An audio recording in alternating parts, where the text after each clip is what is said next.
What's up, everybody? Welcome back to another highly combustible reaction. We're jumping into the next one on Geography Now, Journey, Monaco.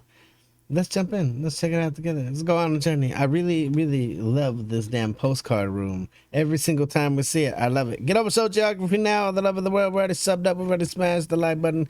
Go check out their whole community. See if it's the community for you. Check out the Patreon. It's very, very cool. Let's go. Hey guys, so once again, thanks to a scheduling problem, we will be filming here in my office for the next 2 episodes. Alright, so today we cover Monaco. There's an old Monaco joke. All the billionaires are too scared to go out of their houses without bodyguards. Why? Because there's too many millionaires on the street. It's time to learn geography. That didn't sound like a place I Hey everybody, I'm your host Barbs. Casino Royale, Formula 1 Grand Prix, Grace Kelly marrying the prince. Man, a lot of American women get to be princesses. Many of you may have had a surface level introduction to this minute yet flourishing principality on the Mediterranean. Yet, what is Monaco really like? Well, let's dissect all 2 square kilometers of it, shall we?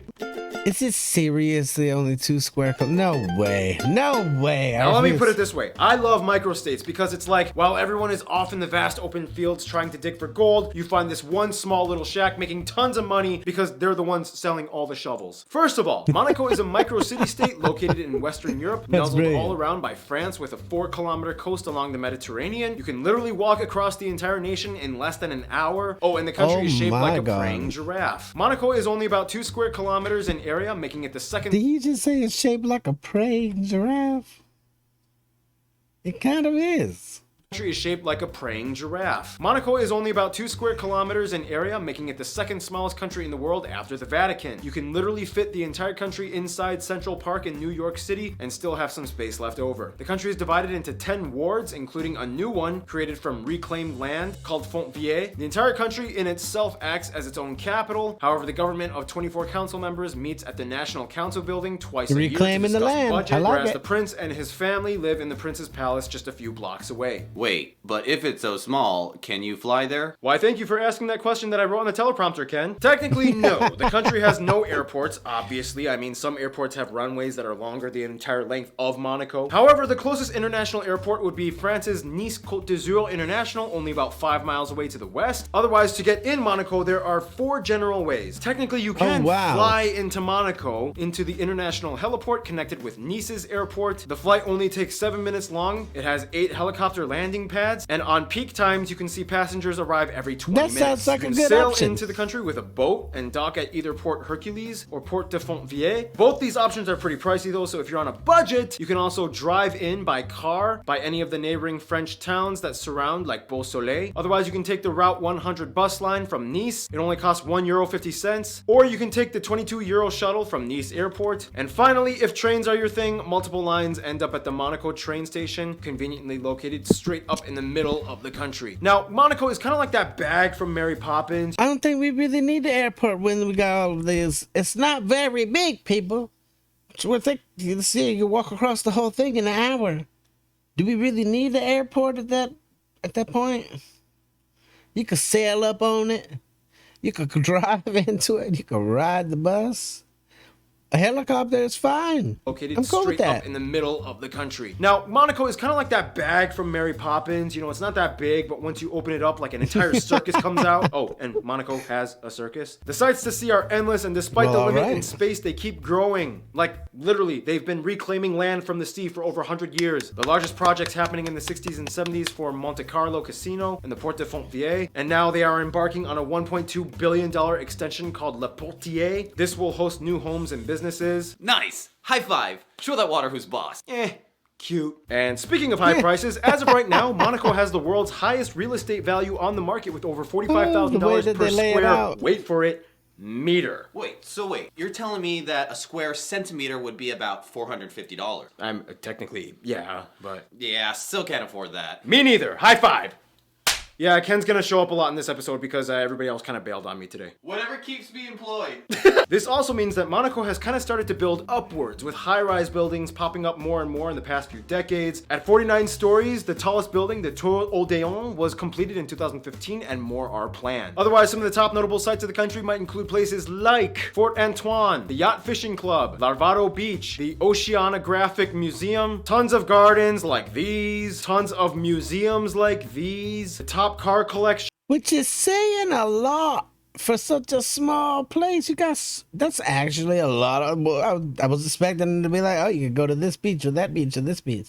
There's actually a lot of things to see and do. Gardens like these, tons of museums like these, the top car collection, the Prince's Palace, of course, St. Nicholas Cathedral, the Monte Carlo Opera, and of course everybody knows that during racing season, the entire country pretty much transforms into a racing circuit. It's the second most visited circuit in Formula One racing. Oh, and of course, don't forget the casinos, Monte Carlo. However, keep in mind the citizens of Monaco may enter, but they are not allowed to gamble at the casinos. I mean, go figure, what better way to ensure your citizens keep their wealth than by restricting them from losing it all, right? And speaking of national monetary interests, Sure, come on in from the outside. now this is going to be pretty interesting because you would think Monaco is so small. How on earth could they have any natural resources or landscape? Well, they kind of do and don't. First of all, the country is located on the eastern portion of the larger French Riviera region, or the Côte d'Azur, a hilly river concentrated area in the south of France next to the Mediterranean, right at the beginning of the larger Alps mountain range. The temperature is generally enjoyable year-round with mild, wet winters and pleasant, warm summers. The highest point can be found at the Chemin de Revoir on the French border, which is basically just the side of a hill that extends further up into France, and this building with a nice pool basically sits on top of it, I guess. Alright, triple shot of espresso break usually is the part where Noah comes in and explains things, but he literally texted me and said he had a car accident, he won't be able to make it, so I guess I kind of have to do this. Wait, can I do it?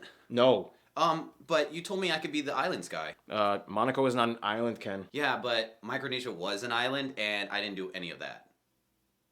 The country doesn't have any rivers, and although there are I like the way he took it over. there are no natural Brilliant lakes. job. However, the country's main water source comes from 6 natural underground springs. The nation has virtually no natural resources other than fish off the sea, and there's almost no commercial agriculture. Almost, because this lady is the only fruit and vegetable gardener in the entire nation, as she cultivates 1,400 square meters in the country at the foot of Odeon Tower. Speaking of which, food. Most people in Monaco will tell you barbejoine, a sort of fried ravioli dish, and saka, a fried chickpea crepe, are definitely national favorites. There's also fougasse, the largest one in the world, served at Prince Albert's wedding back in 2011. Otherwise, it's funny because Monaco's economy is entirely based off of the business and service sector. Foreign businesses account for about 3/4 of the entire nation's registry. Why so many? Because they're a tax haven like so many other microstates. Hey. Because they're a tax haven like so many other microstates. There you have Monaco it. has no income tax, property tax, or capital gain tax, which allows people to keep all of their earnings. And business taxes are generally very low, which entices a lot of tycoons. They Anybody in Monaco got a broom closet under the stairs that they want to rent out? do, however, have to pay 19.6% value added tax on goods and services though. And obviously everything has to be imported. If you're a French Monegasque citizens, it's a little different. It kind of goes like this. Hey, your French citizens are making quite a bit of money. Yeah, I know, right? Great people. Yeah, but you know, to avoid tax evasion, if they make a quarter of their revenue outside of your country, then I get to keep some of their taxes. Isn't that gonna complicate things more? Need I remind you whose army protects you? Only if they haven't resided in Monaco for over 5 years. Deal. Just work in the UK for less than 90 days as a non-resident and then come back. And that's how the investigations led by the Council of Europe started back in the early 2000s. Plus some money laundering suspicions, yada yada, go figure. Anyway, in addition, the tourism industry accounts for about 15% of the country's annual revenue. Financial services, banking, and tech account for the majority of the rest of their GDP, as well as unclassified transactions. In a nutshell, it means that with such limitations, yet high monetary yields, Monaco has an interesting way of handling things to keep themselves afloat. Let's discuss that in... Bam, bam. Thank Let's you, do Ken. it. That actually was okay. It didn't suck. No, it was Back to the amazing, camera. Ken. Just for the record, people from Monaco are called Monegasque. Technically, a non-native resident is called a Monacan, but almost nobody uses that term. Anyway, the country has about 38,000 people and is the most densely populated sovereign state in the world at over 19,000 people per square kilometer. The country is quite diverse, with the largest demographic actually being French at about 28%. Then the native Monegasques make up about 22%. Next up are the Italians at about 18%, and the rest are made up of mostly other European groups like Brits, Germans, Belgians, and even a small American community as well. They use the euro as their currency, they use the Type C plug outlet, and they drive on the right side of the road, especially during those Formula One races. Now, although most of the country speaks French, English, or Italian, or all three, technically the native language is Monegasque, which sounds kind of like a mix between French and the Genoese dialect of Italian. With fewer than 10,000 speakers, it almost went extinct. However, it was reintroduced in schools for ages 8 to 12, and today you can see signs posted in both French and Monegasque. Monegasque. It has a few extra letters you Bringing don't it find back. in French or Italian, and it sounds kind of interesting. For example, bonjour becomes buongiorno, bonsoir, buonasera, au revoir is a se rivede, monsieur is monsieur, madame, madama, stuff like that. In terms of government, Monaco is a principality ruled by posh. Prince Albert II as head of state, heir to the Grimaldi family, one of the oldest in Europe that go back to the 13th century. The interesting thing though is that by law, if there are no heirs to the Monegasque throne, the rule would pass to France. In addition, France also appoints their minister of state with consultation to the prince. that could And go yeah, that's wrong just down kind of how the they line. run their country. Now let's address the obvious. Yes, as a premier luxury destination, Monaco is known for being quite wealthy, disputably the first or second richest nation in the world depending on how you look at the numbers, with over $163,000 GDP per capita in 2018. About 1 in 3 residents of Monaco is a millionaire. How did it become this way? 1 in Well, there are many 3. theories, but generally many might attribute it to Prince Rainier III, who kind of developed an image of luxury through a single company taking care of all the hotels. 1 It was in- called the in Société 3. de Bons de Mer. This drew in tons of people, and since then the country has always kind of been on an upward financial slope. It's interesting though, because a lot of people, especially the wealthy, want to live in Monaco. However, there's kind of like Of course they do. The wealthy want to stay wealthy and they want to dodge taxes. I want to dodge taxes too. I ain't got the wealth part down though. You're not yet. process. It kind of goes like this. I want to become a citizen. What do I do? Simple. All you have to do is follow these steps. Buy property. Remember, $45,000 per square meter. Open up an account with over €500,000. Have a job or open up a business in Monaco. Have no criminal record. And pass a state-run interview. After this, you get a residency permit, renewable after every 3 years. But after 10 years, if you have lived at least 5 years as a resident in Monaco, you can apply for citizenship. But just remember, it all depends on whether or not the prince approves of you. Sweet, I did all of those things. Can I be a citizen now? Your paper seems in order. Yeah, looks good to me. Yes!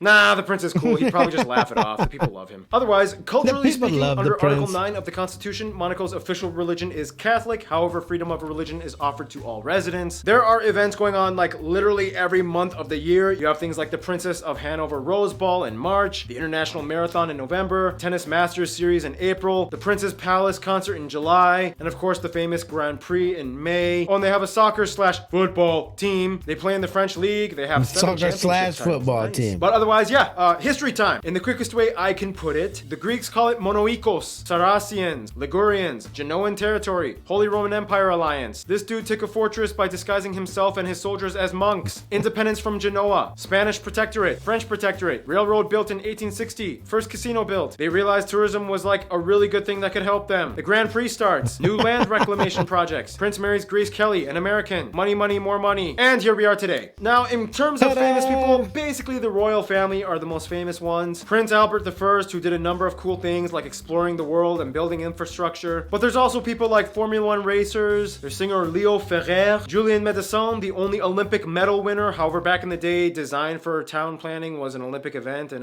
they kind of stopped it. There's also Princess Grace Kelly, who was an American actress, which means the current prince is half American. But more than that, non-Monegasque residents that have homes in Monaco are probably like, they take more of the spotlight. People like Bono, Sir Roger Moore, Novak Djokovic, Ringo Starr, Brazilian billionaire Lily Safra, and of course way too many Formula 1 racers. And speaking of non-native people, let's find out how they make friends with the outside world, shall we? Let's do that.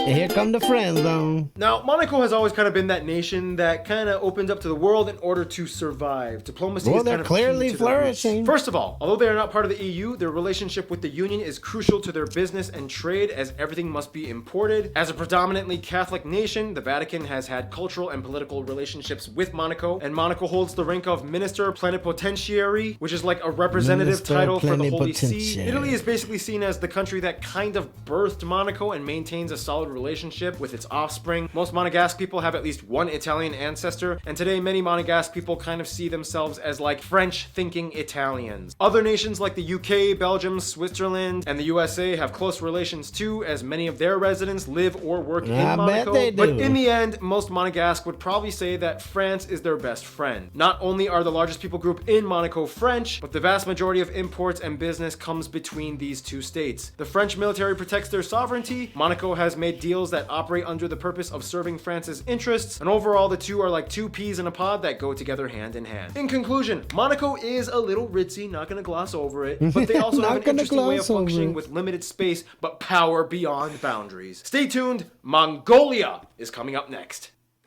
Hey, seriously, brilliant every time. The way that they lay it out for you. This is the best way to learn. History teachers out there, geography teachers out there, y'all should just put on some geography now in your classroom. Let them do the work. They've already put it together absolutely in a spectacular, easy to learn kind of way. Monaco sounds like the place to be. If you can get there. If you can get there, it sounds like the place to be. Everyone's looking for a place where they might be able to tuck away a little bit of a nest egg without the government coming in and taking it all. Smash the like button if you liked it, the dislike button, but I won't believe you. Get up and show geography now, the love of the world. Shout out to Zephyrus for that reaction. I definitely appreciate you. Be happy, healthy, safe. I love you to the moon and back. Peace.